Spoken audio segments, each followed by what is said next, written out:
Thumbs up from my team if you can see it. Can you see it? Yes, we can see it. Okay, excellent. Thank you. So as you can see, I am a professor at the at the Darden Graduate School of Business, University of Virginia. I also have the Jamuna Raghavan Chair in IIM Bangalore and have been coming to Bangalore more than a decade now. In fact, I want to stop counting because it's just very difficult to be in denial about my age if I keep remembering how long I've been coming. I also, on the right-hand side, have the link to effectuation.org. I think some of you might know this already. Let's get started. So I have been an entrepreneur. I've co-founded 5 ventures before I came into academia. So when I came into academia, I truly wanted to understand what expert entrepreneurs learned the hard way, through the school of hard knocks.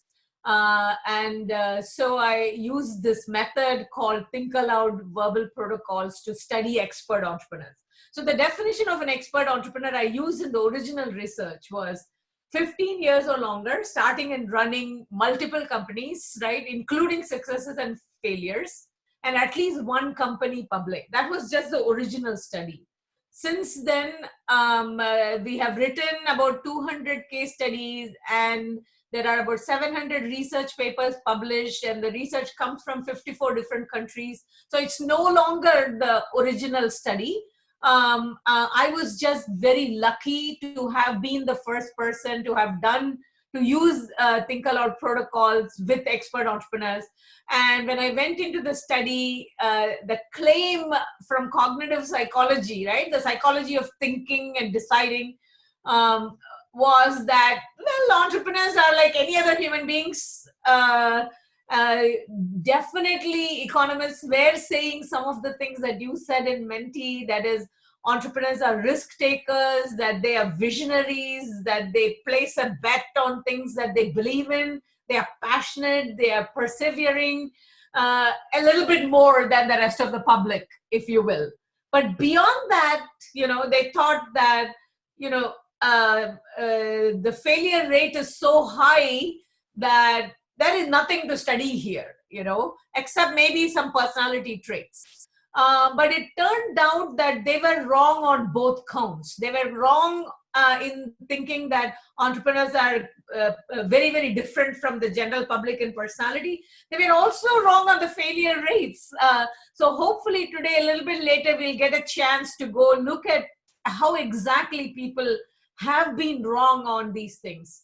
But in the meanwhile, having been an entrepreneur, I was convinced that there was a large part of entrepreneurship that's actually like learnable and teachable.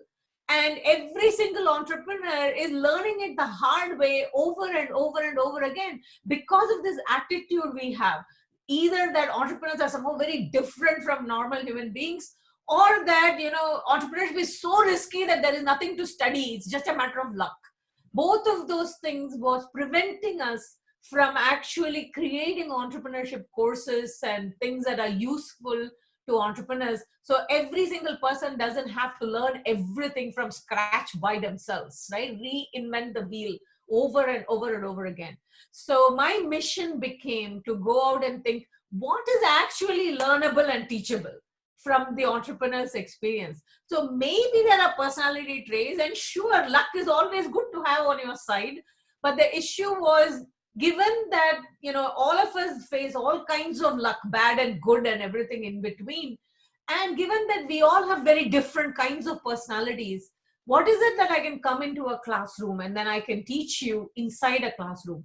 Surely you cannot learn everything in a classroom. You cannot do that as an accountant. You cannot do that in medicine. You cannot do that in any other profession. So I'm not claiming you can learn everything from the classroom, but there is way more that we can understand systematically about what is good entrepreneurship, how entrepreneurs do stuff, especially when they have tons and tons of experience like this.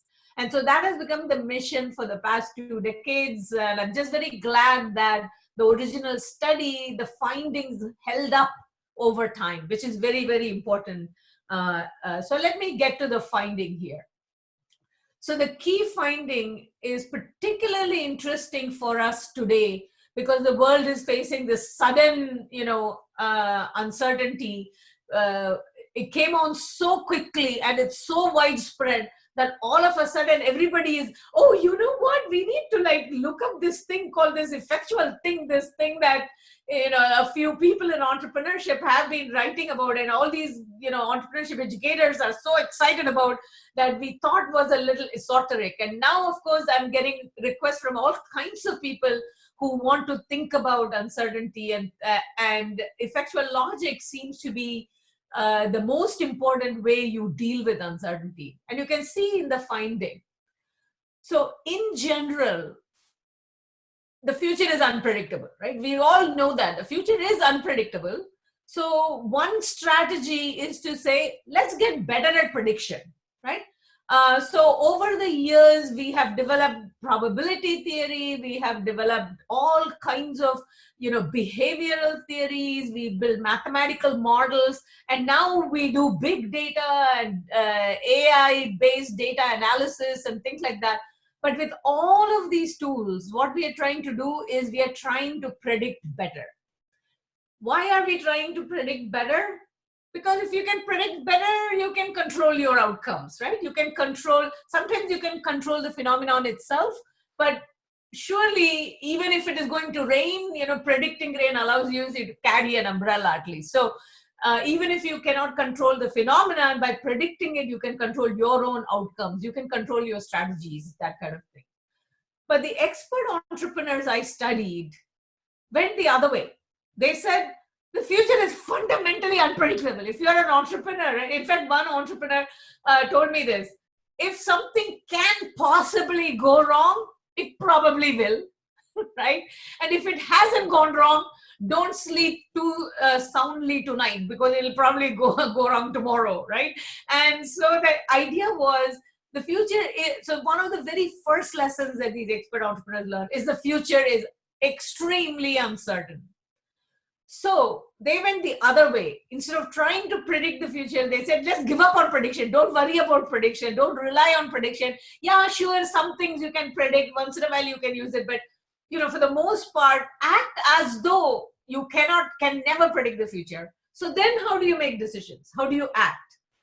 And so the idea became, how do you control a future that you cannot predict? Because they also want control, right? Just like all human beings, we want some control in our life. We want stability. We want to be able to achieve things and hold on to our achievements, things like that. So they also would like to control. But the question is, how do you control a future that you're just simply giving up on prediction? So without predicting, how can you control the future?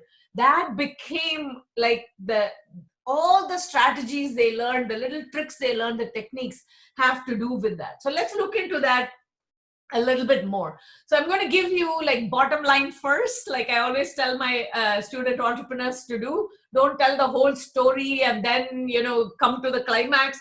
I'll just give you the ending of the story first, and then we'll look deeper into how do we do that, right? So how do you control a future you cannot predict? The simple answer to that, it's simple to say, but very difficult to learn and practice.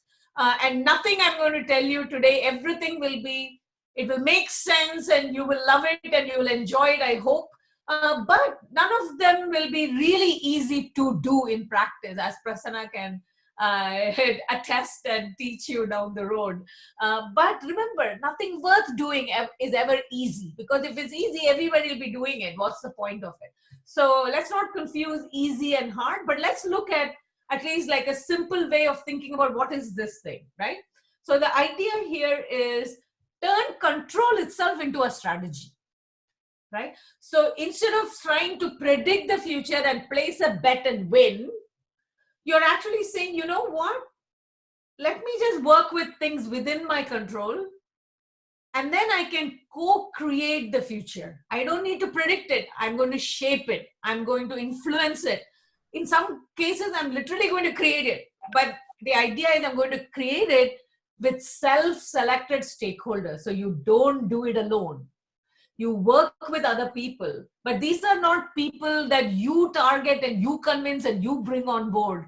you also have to allow people to buy into it. And that is really the interesting and difficult part of effectuation. And in the last 5 to 7 years, a lot of the researchers' attention has turned into that. And we'll talk about that a little bit later. But let me just walk you through, like, how the heck do you do this? Like, you have to work with things within your control. That sounds doable. You have to co-create it, so you need other people. And then what is this self-selected thing? And then what is this it that you co-create, right? So we need to look into all of that, and we'll do that by first walking through the principles, and then hopefully along the way I'll tell you stories. I'll give you just one story, and then we'll do a little exercise with a video clip from an entrepreneur. So at this point, if somebody has a comment, we can take the comment and then keep moving. Otherwise, I can keep moving. Let me know if there is a comment or a question that you want to bring to my attention, because I cannot see any of it. I only see this gigantic presentation in front of me and a few. Prasanna, do you want to actually read about a couple of comments there in the chat? Sure. So, Saras, one of the participants says, one way to control the future is to have another venture which will protect the downside. It's like having an insurance. Yeah, sure. And how do you build that other venture? Yeah.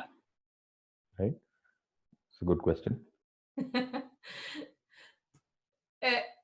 But the person who mentioned this is actually headed in the right direction. I'll give you one little data point, right?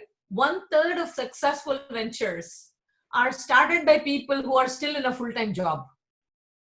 So the issue is, you can do it. I mean, if you have some source of income that definitely gives you, at least you don't have to worry about feeding your kids, right? And that makes you free to work on your venture. But the idea of within your control is what is within your control, and that is different for different people. So you're absolutely right. Maybe you could have a second venture. Ideally, you could start with daddy's money, right? The joke about, the way to become a millionaire is to start with $1 billion. So that's not what we're going to talk about. We're going to talk about relatively people who are like nobody with nothing, who actually have made it, right? Because if we go to somebody who is relatively nobody with nothing and they made it, then we are all educated people. We are in fact probably in the top 10 percentile of the entire human history, if you will. So we can definitely learn something on how to do it, and how to do it in such a way that you are not risking everything, right? So one way to keep things within your control is to think about what is it that you are not willing to do. So we're going to look at the principles here in a minute. Let me go to the principles. There's one more question which is like very relevant. Okay. Does this mean that you work only on what you think will certainly not change in the foreseeable future? So the moment you say you think it will not change, you're already in prediction. Let me bring over, you brought me to the framework, right? So the moment you say, I think it will not change, right? That I think is prediction. So this is why it is very, very interesting, right? So it doesn't matter whether you believe it will change or it will not change, right? The issue is, if you take prediction and control, and if you separate them into these two coordinates, you actually get 4 strategies. And I'll show you in a minute where your strategy fits in, right? So let's think about this thing. So you can be high on prediction and high on control. This is the visionary person, right? The visionary person says, I think I know where the future is headed, and I have all the resources within my control to achieve whatever I think my vision is. Or I am so good, I can convince people who have the resources to come on board, and the vision that I have on what will happen will actually happen. I'll make the vision happen. That is high in prediction and high in control. I think where the opposite of that is to say, I don't think I know where the future is headed, but I also don't have too many resources. It's exactly the kind of person I was telling you about, like relative nobody with nothing. And that person always says the way I will make it is I will be very quick and nimble, and whatever happens I adjust, and then like I respond very quickly, and then I'll do the next thing, and I'll do, then if things change I'll change again, and then somehow I will adapt to the situation and make it, right? I may not know that I will make it, but the resilience I will keep. So we had in the word cloud, we had things like resilience and persistence, and a lot of those kinds of things an adaptive person will do. I think you actually fall in the causal category. You are saying, so Prasanna, read out his comment or her comment again. I just want to make sure I get it right. I'm just reading it verbatim. Essentially, work on what will certainly not change in foreseeable future. Correct. So what will not change in foreseeable future suggests that you're high in prediction, but you're also being very adaptive, because you're predicting the future that this will not change. And then thereafter you're doing whatever it takes to, whatever that suggests to you that you should do. So you're combining a little bit of adaptive and a little bit of visionary, but you're still putting a lot of weight on prediction, on the fact that things cannot, you think this will not change. So if you twist that slightly and say, here are things that I can control and make sure will not change, right? Then you can move either into the visionary quadrant or you can move into the effectual quadrant, right? Which is saying that here are 7 things that I can control, and therefore these things will not change. Now I can build on this thing. That's where something like, I already have a job which is reasonably certain to pay me for the next 3 months at least. But remember, a month ago, there are a lot of people who thought that, and they don't have it now.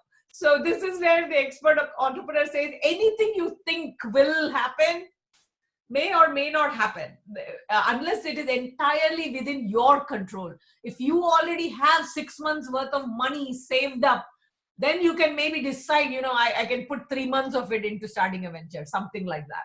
But the idea here is you have to get good at figuring out what is within your control and be very minimalistic in that, right? Don't go into the thing, oh, I can control this, and think about things that are actually within your control. And then you are going to say, I don't need prediction anymore because I am just working. But the most important way that can work is if you also bring in other people, and we'll talk about all of that. So I'll give you 5 principles that look into this particular quadrant. But before we move ahead, look at this diagram. Think about these 4 as 4 toolboxes that you have. Even though my job today is to teach you about the bottom right-hand quadrant, the effectual quadrant, because it came from the expert entrepreneurs, I want you to know that all 4 toolboxes are actually useful. It is just that 99% of all our education and the way the media talks about it and the stories that are even, the media writes about entrepreneurs and investors and so on, they usually allow us to see the 3 toolboxes, right? And we never see the 4th toolbox. And that's why the 4th toolbox is not as much used, and it is definitely not taught. And that is my job. So I'm focusing on this 4th one, but I want you to see all 4 as toolboxes. And we'll come back to the question a little bit later. If you're in doubt which toolbox to use, which is the best toolbox to use, and the expert entrepreneurs will say, when you're in doubt, use effectuation, because you will know very quickly if the future is actually predictable and you can go there. You will know very quickly how to adapt, because adaptation will become a part of effectuation in a minute. So think of these as 4 toolboxes. My job is to teach you the effectual toolbox today. But also ask yourself, why is it that expert entrepreneurs actually learned this through their experience, and why do they prefer this? Even if they could predict, they don't want to predict. So, okay, let's look at the 5 principles here. I also want to keep an eye on time. So there are 5 principles of effectuation. I'm just going to walk you through each one of them, and then we'll go through a process, and then I'll tell you a story. So let's get into, maybe I'll tell you stories along the way as well. If you want stories, you can always ask me and I'll tell stories. I've got like 200 or 300 of them at this point. So here we go. Here are the 5 principles of effectuation. So remember, each one of these principles is trying to minimize the use of prediction or completely eliminate the use of prediction. But they're all using control as strategy. So the first one is the bird in hand principle. This one says, start with what is already within your means, right? No need to start with some clear goal and say, because the moment you have a clear goal, what happens is your entire attention goes into all the resources that you do not have.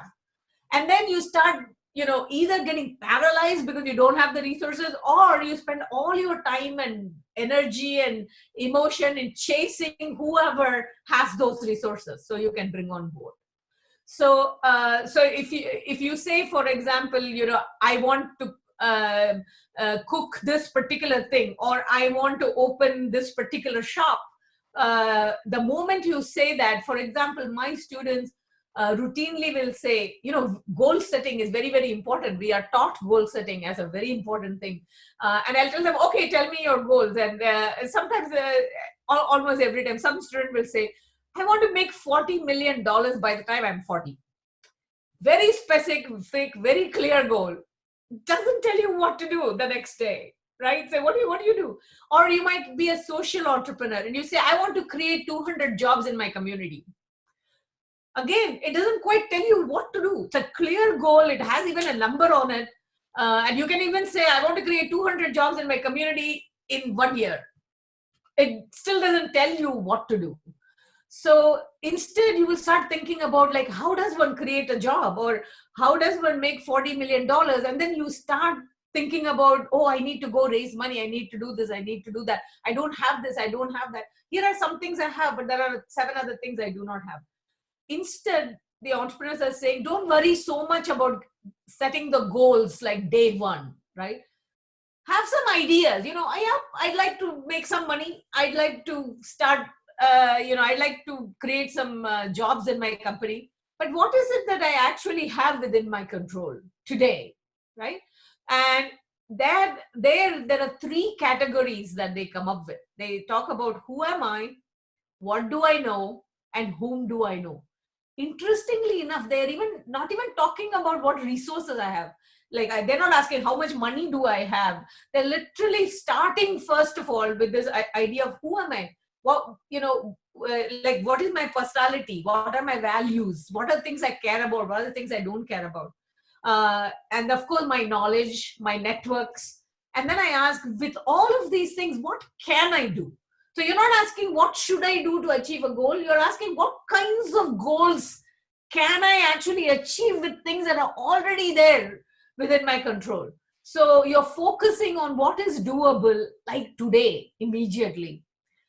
And then if you come up with 2 or 3 or 4 different things you could do with these things, because at the end of the day, you are starting a venture. Let's think about that goal. We can also apply effectuation to other kinds of goals. But today I'll focus a little bit on venturing because most of you are entrepreneurs.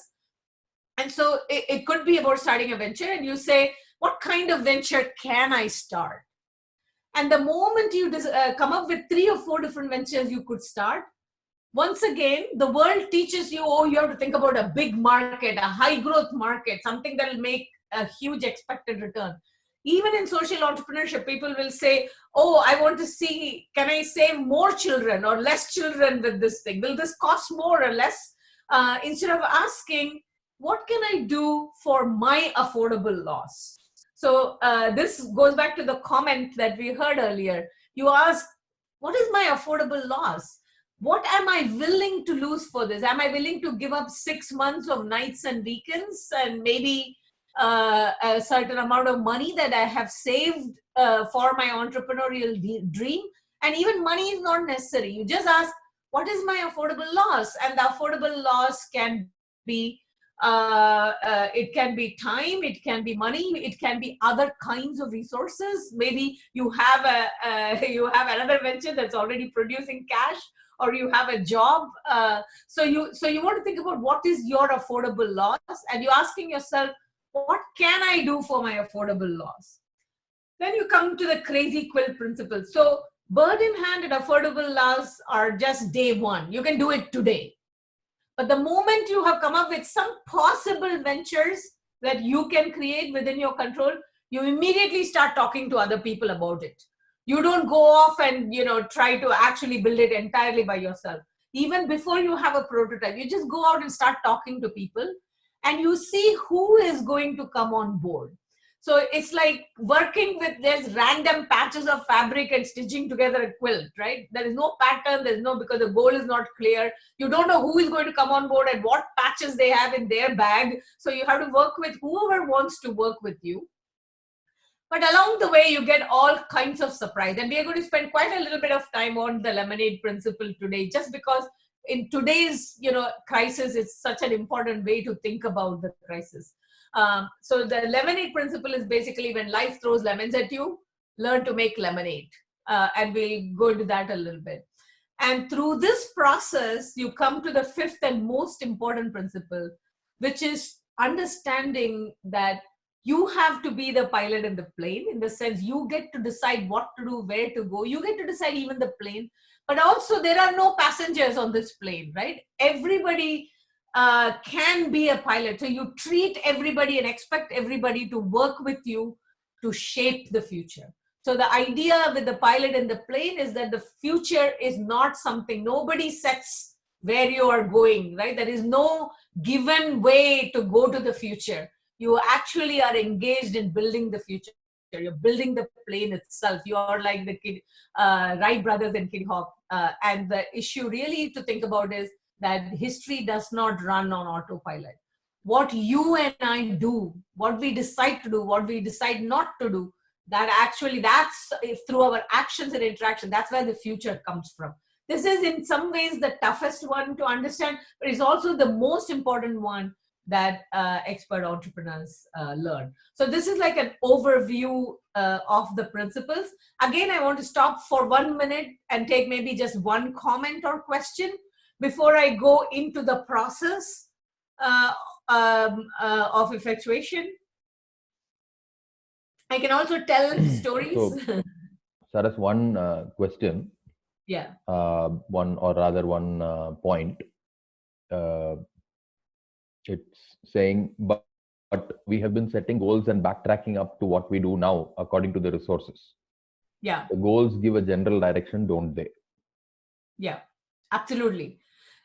So when you say goals give a general direction, I want you to think about what you mean by goals, right? Because goals can exist at different levels of specificity. So like I said, I want to be an entrepreneur, can be the goal. But if you say, I want to start the next $1 billion social media company, then all I can tell you is you're probably screwed, right? Because you've narrowed down your world too quickly, too much. Instead, if you say, I want to be an entrepreneur, and I kind of know stuff in the social media space. And here are a couple of things that I think I can do.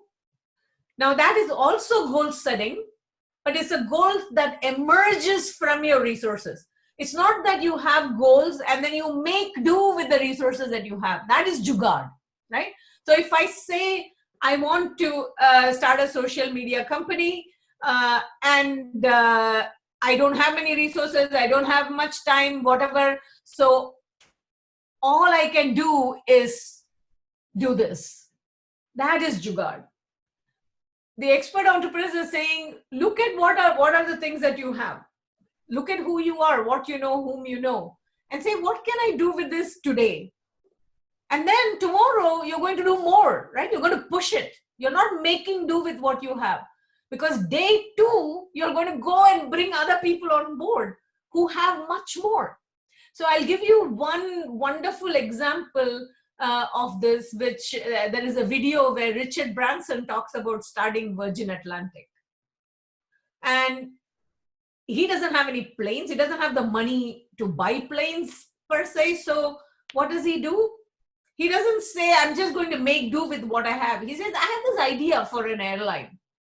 Now, who can actually give me some planes for affordable loss? He calls up Boeing and he suggests to them that he has the idea for an airline and he's not sure whether it will work out or not. And if it doesn't work out, he'll give the planes back to them. If it works out, let's make a deal. And that's how he gets started with an airline. So he's not only confined to things within his own control. That's not the point. The point is the things within your control tell you what you can do today. But what you can do today is you can get the whole world to buy in. And the way you do that is the crazy quilt principle. So that is the thing. Jugaad is part of it. But the idea here is not to be only restricted.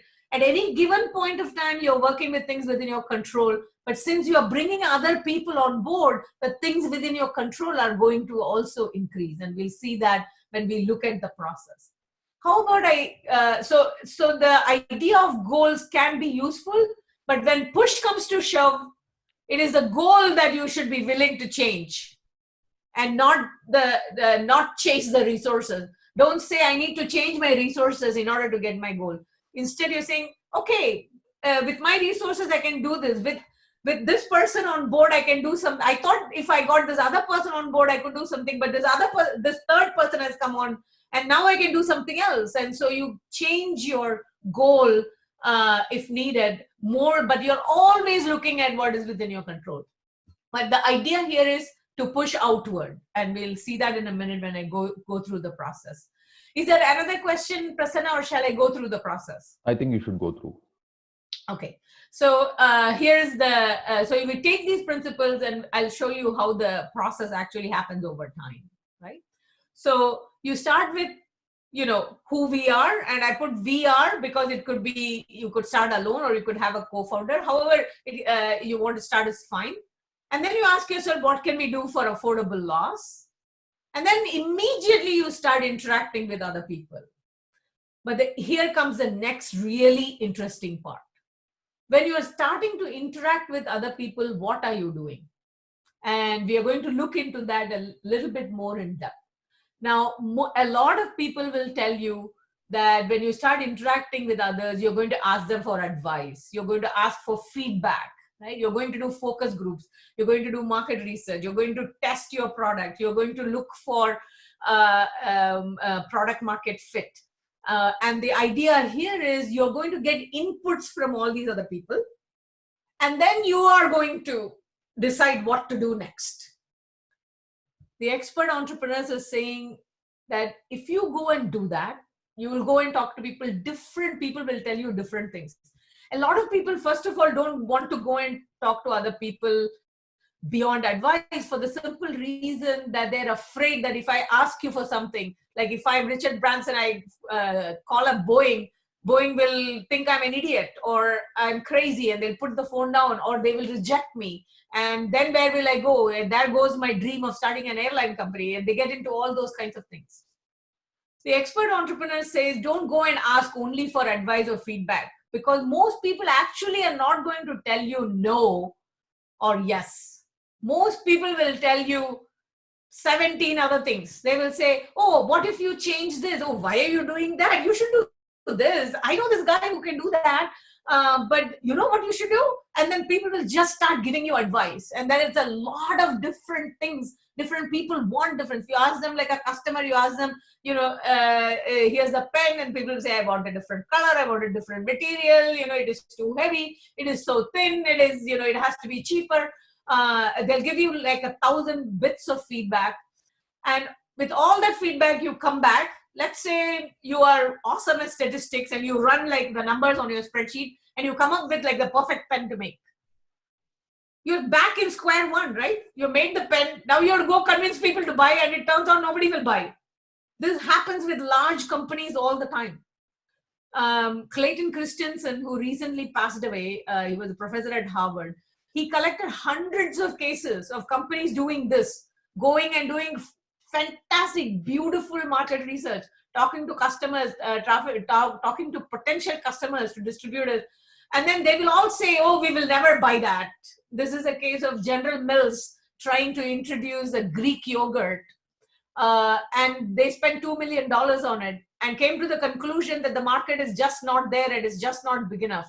In the meanwhile, Hamdi Ulukaya, who's from Turkey, he's just been making yogurt, right? He loves Greek yogurt. He knows how to make things. He knows why it's good, and he knows people who love it.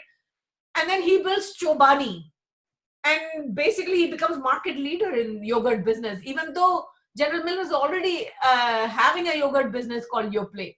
So the issue, Clayton Christensen collected lots and lots of these examples that going and asking people for feedback and information, however good you are, however smart you are, you get a whole bunch of things, but they can lead to the wrong decision. You can also take a case where somebody built something and everybody said they will buy it and then nobody bought it.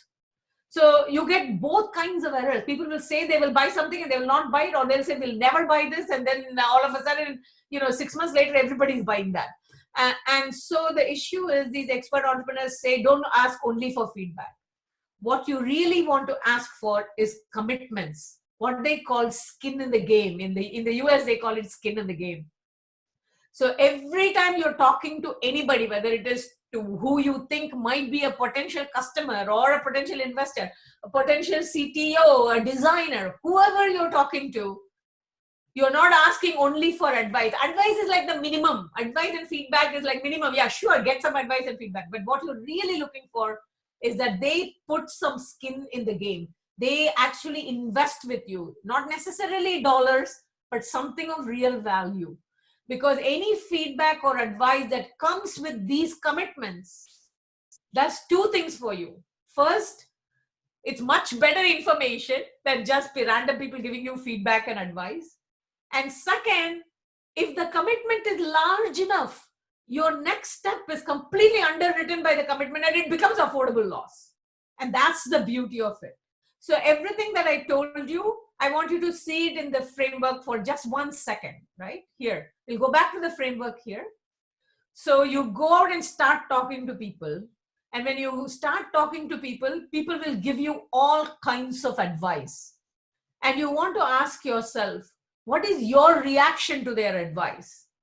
So one reaction is to say, people are saying, hey, you know what, I don't particularly like the color, or if I were you, I would never make a pen, or you should make it different, you should not make it from plastic. And they give you this kind of information. And you can come and say, you know what, I'm an entrepreneur.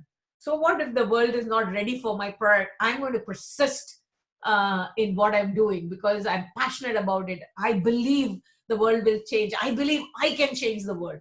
So that's one kind of reaction that you can have. Another kind of reaction you can have is to say, you know what, I went and talked to this person and they said they don't like the color and they don't want plastic. Maybe I will go and make like a metal pen of a different color. So the idea would be you're just getting some feedback and then you're adapting your strategy to that feedback. And that is another possible reaction that you can have.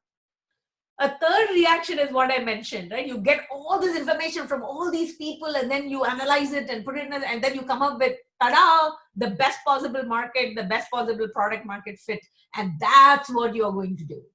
And so you plan, you analyze, you come up with what is the optimal thing, and you do that. Effectual entrepreneurs are saying, oh, no. Let me go and ask you, okay, so you don't like the color, huh?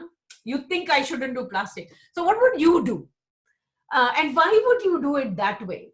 Is it because you know somebody who makes metal pens, or if you know somebody who can make metal pens, can that person actually build a prototype for me? Do you think? Will you and I can call them together, and so they're trying to co-create it. And if that person introduces you to somebody who can build a metal pen prototype of a different color, you can say sure, right? Because somebody else is coming on board and they can underwrite that next step and it becomes affordable loss for you. And you're co-creating the future with these people. But notice that you may no longer be doing your dream pen, right? You may be doing something a little bit different. And this is what I want you to see in the process. So these are 4 kinds of reactions that you have. The effectual entrepreneur says you can always, if somebody is going to underwrite something, you can always do that, right? Because you can afford to do it. And you can still afford to come back and like work on your vision too. So you don't have to give up on your vision. But the idea is, if somebody is self-selecting into the process by putting some skin in the game, change your venture and go that way. Don't try to predict the best product market fit. Okay, so here we go. So every time somebody actually gives you a commitment, you get new means, right? You start expanding your cycle of co-created resources. But usually your goals also, because they are also trying to shape the future with you. So your goals might change, your immediate strategies might change a little bit. And so this creates like a converging cycle of constraints. So you get more resources, but you also get some constraints on what you can and cannot do. Along the way, you know, the world will, like, things that nobody anticipated will come at you, right? And that will impact your bird in hand. It will also impact your affordable loss.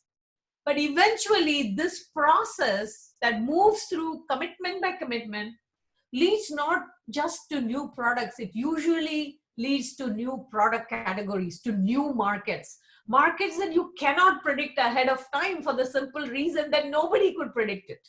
That it is the kind of market that came to be through the shaping and co-creating with all these stakeholders.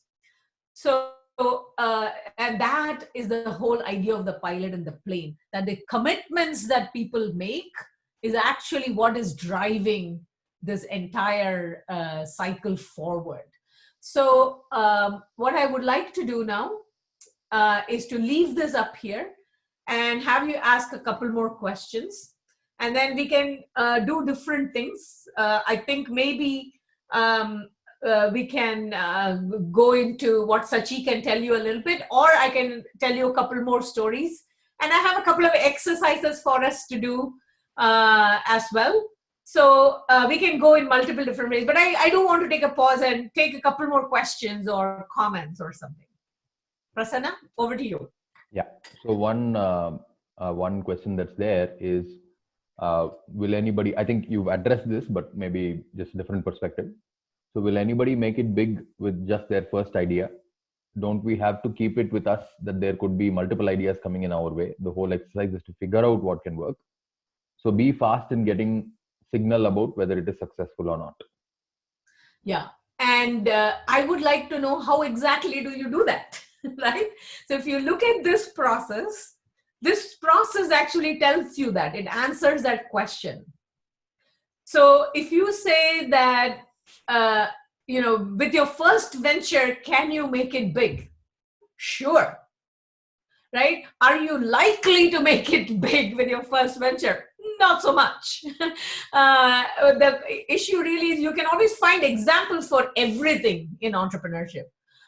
So you can find examples of somebody who just came up with an idea and it was awesome, but that's a very rare event actually.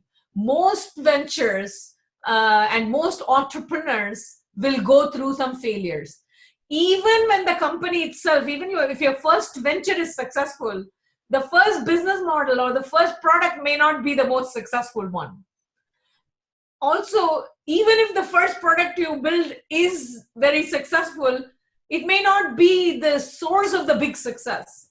So if you think about Sony, they started with bamboo rice cookers after World War II. Right? It's not like they failed at making bamboo rice cookers, but you have to ask yourself, how do you start with bamboo rice cookers and then become Sony? And that's the fascinating point, that lesson that these entrepreneurs are learning. Sure, you'll start something and you may or may not fail at it. But the idea is, along the way, if you don't see these self-selected stakeholders, and if you're just stuck on your little vision and your goal, then the likelihood of you making it big is even smaller than the kind of the bets or the odds to begin with. The odds to succeed to begin with can be very low for any given venture, but it can be very high for an entrepreneur if they can actually do this process. So the issue is to say, do you know any company that's like a multi-billion-dollar company that is not making a lot of people millionaires along the way? Bill Gates used to say that there is a simple formula for becoming a billionaire. You have to be in the business of making everybody else a millionaire, right? So the idea of stakeholder commitments is that, first of all, how do you know this idea will make it big? The more number of people who are willing to put real skin in the game, not just money. In fact, money is the least important thing. If you want, we can go and look at the numbers on that, and I'll show you that. The most important thing is people putting some real skin in the game. People are actually willing to build the technology for you for free, or people are willing to go and do the sales for you, or somebody is introducing you to an amazing distributor, or there is a B2B partnership, like in the case of Microsoft again, IBM underwrote the product, which they could then go sell to the whole world, right? So if you actually look at the stakeholder commitments, if you're really in the business of gathering these self-selected stakeholder commitments, and you're only doing the things that people are actually underwriting, you're much more likely to come up with that new market. That's what this process is actually telling you. So, yeah, sure. There is actually a question from the Tom Thomas. He says, okay, actually Ford and Job stuck to their vision always. They did not really listen to the others. Ford and Jobs. Steve Jobs? Yeah. Okay. So Steve Jobs actually did listen. Okay, hold on one second. This is one of the advantages of doing this from home. Because I would like to play you Steve Jobs in his own words. I have a little video clip. If you have patience with me for a minute, I will stop sharing this. Sure, Saras. And I'll bring up Steve Jobs. Saras, can I answer some of the questions in the meantime, or is it going to? Please do. Yeah, both you and Sachi, both of you can answer. Yeah. Okay. Right. So one of the questions is, even if someone commits, should we always take their idea? That might diverge a lot from the initial plan we had. Sachi, you want to take that? I think the resources are a very crucial element of this. So when somebody is helping you with the commitment, that's definitely good. I think ideas are the least valued component in what you're trying to build as a venture. So ideas are always changing, they're always evolving. So I think it definitely helps if that commitment is really strong. If it's just an advice, I think it is still back to you to consider it in the context of the resources, etc., that are there with you. So that's my answer. Sure. So I will give you a slightly different answer as well, right? As an entrepreneur, you're trying to figure out what is true in reality, right? So which one is my view of reality, the right view of reality, right? If I think that this will sell, will it sell, right? Now, your view of reality may be wrong. Now, imagine that somebody else is ready to commit to a particular view of reality, saying, I know that this will work, and here is money or my skin in the game, that let's do this, right? So the way to think about a commitment is the size of the commitment is proportional to their, how sure they are about that view of reality, right? So if you get more commitments, for me, what it means is, hey, more people believe that this is true. So it's less risky for me to go with what more people believe in and are ready to put skin in the game. It's not just opinion, but actual commitment.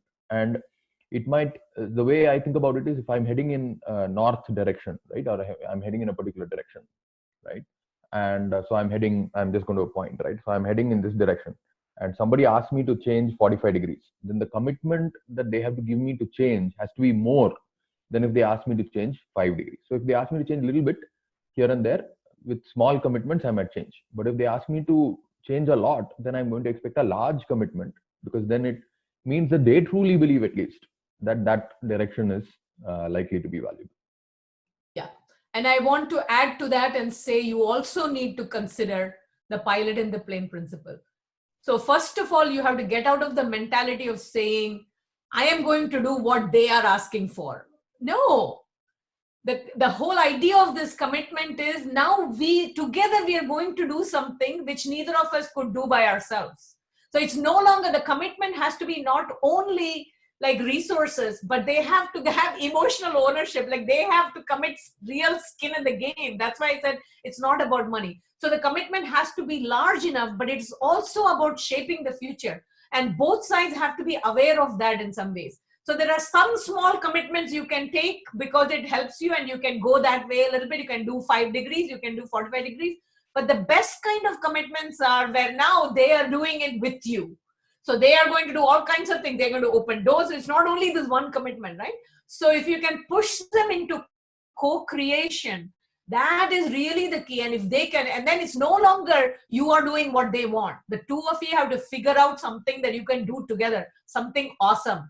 So the crazy quilt is only one part of the story, right? You are seeking self-selected stakeholders who are putting skin in the game. And then here's where the expert entrepreneurs come in and say, now you want to push it so that it's not only that little thing that they gave you or they underwrote the prototype. That's just one step. Now you say, now that you have paid for the prototype, why don't you also start calling distributors, right? Or how about that brother-in-law of yours who is, purchase manager at this company, and let's both go together and pitch him on a B2B partnership. And that it is the co-creation part that every single stakeholder is also like a co-pilot is the key to this thing. So sure, you have to think about the level of commitment, the size of the commitment, but you also want to bring together Crazy Quilt and Pilot in the Plane. You have to think about you shaping the future together. And that is really the key to this story. And so you asked about Steve Jobs and whether he would ever ask anybody anything. So I have the thing ready to go. Let me share the screen here. Let's hear in the great man's own voice.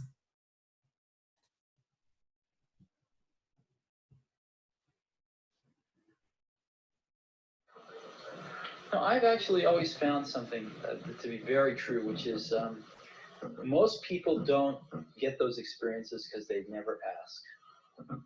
I've never found anybody that didn't want to help me if I asked them for help. I always call them up. I called up, this will date me, but I called up Bill Hewlett when I was 12 years old, and he lived in Palo Alto. His number was still in the phone book. And he answered the phone himself. He said, yes. He said, hi, I'm Steve Jobs. I'm 12 years old. I'm a student in high school, and I want to build a frequency counter. And I was wondering if you had any spare parts I could have. And he laughed, and he gave me the spare parts to build this frequency counter, and he gave me a job that summer in Hewlett-Packard, working on the assembly line, putting nuts and bolts together on frequency counters. He got me a job in the place that built them. And I was in heaven. And I've never found anyone who said no or hung up the phone when I called. I just asked. And when people ask me, I try to be as responsive, to pay that debt of gratitude back. Most people never pick up the phone and call. Most people never ask. And that's what separates sometimes the people that do things from the people that just dream about them. You gotta act. And you've got to be willing to fail. You've got to be willing to crash and burn. With people on the phone, with starting a company, with whatever. If you're afraid of failing, you won't get very far. Notice the first thing. Steve Jobs, like all human beings, is not born fully formed from the womb, right? All great entrepreneurs, they are also born like you and I, and then they have to grow into being entrepreneurs. At 12 years old, he's already learning the lesson. I asked for frequency counters because he wanted to do this. But then the other person not only gives him the frequency counters, but then offers him a job. So the first one is Crazy Quilt to ask. The second one is Pilot in the Plane, because all of a sudden his entire life is being shaped because he has talked to Bill Hewlett and he's given him a job in the asset. And Steve Jobs, voila, is a technologist now, but he has learned a very important lesson. Why not ask? What have you got to lose? Yeah, sure, they may say no. They don't know you from Adam today, right? So the first thing you want to know is Steve Jobs is not Steve Jobs to begin with, right? He becomes Steve Jobs through his experiences and what happens to him. And the second thing you're learning is that we usually always ask people for too little, right? You need to call a Boeing and ask for planes, not for advice on how do I start an airline, right? And those are the two lessons. And when you ask for something big, the other person, first of all, is like a little surprised. And second, they're actually thinking with you. They're thinking, most human beings actually want to do amazing things. They want to work with entrepreneurs. You have to like trust that and test it out. And the only way to test it out is to go talk to people. So it's not about, I am going to end up doing what that person wants, right? You've already missed the whole point of effectuation if you go in with that attitude. You're going to say, you know what, I'm going to do this anyway. Here's my skin in the game. I'm coming and asking you, can you help me? I need X, Y, and Z from you, or I think I need X, Y, and Z from you to do this. And then you say, oh, you should do that because I have A, B, and C that I can help you with. And then you can think. You can always go back and say, you know what, I don't want to do A, B, and C. I want to do that. You always have that option. But at least now you have the option of X, Y, and Z and A, B, and C. So if you don't really want to do A, B, and C, I would go first of all what Prasanna said, which I try to make A, B, and C A plus, B plus, and C plus. But more importantly, I will actually ask them, you know what, I've been thinking about X, Y, and Z, and you said A, B, and C. Let's get started with A, B, and C, but let's do something way bigger than A, B, and C. What do you think we can do together? What else do you have? Like, who else do you know? And that is kind of the expert entrepreneurs. There is one question from the Tulsi. Okay, nobody these days put their skin in the game without consideration. Okay. All right. So I think I'm going to put this up here again. So So they be nobody sharing is in going to returns put or without consideration. Okay. Of course, nobody is going to put without consideration. They are putting skin in the game. They expect you to put skin in the game too, right? So we're not talking about you're going and asking somebody for just complete, what we say in Mumbai, mufat, right? Mufat Kamal is not what you're asking for. You're asking for the opportunity to create value together. You already have skin in the game and you're asking them for skin in the game, and we are going to do this thing together. So one of the most important things here is to think about what is that deal structure look like, right? So so the issue is not to try. In fact, you don't want people who are just going to give it to you for free, because they're not going to co-create it. They're helping you, they're giving it for free and walk away. It's like Andy Bertelsheim, who invested in Google because the professor told him to, because Google was not able to raise any money at that time. Lycos had raised $40 million. Google raised like a couple of $100,000 from this guy who did them a favor. I mean, it's okay if somebody is giving you something. I'm not saying don't take it, but you don't co-create the future with those people, right? You're missing out on pilot and the play. Sure, it makes it affordable loss for you, and you might have a little bit of a crazy quilt, and that's fine. Nothing wrong with that.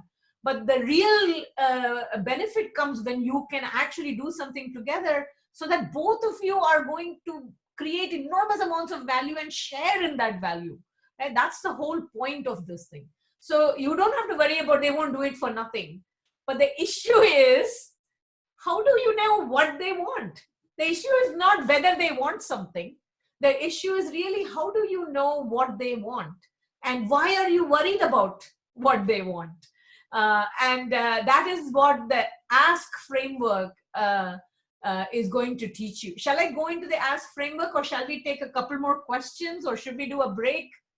One couple of actually people are asking any Indian examples that built upon an effectual process. Okay, lots of Indian examples. And Prasanna, Sachi, everybody feel free to pitch in. So Prasanna, did you want to pitch in? Sure. So this company called Altizon, they've actually written it up as a blog post as well. So I'll paste the link quickly. They essentially started off by applying effectuation. They built an IoT platform. And if you understand IoT platforms, on top of the platform, you need to build plugins as well.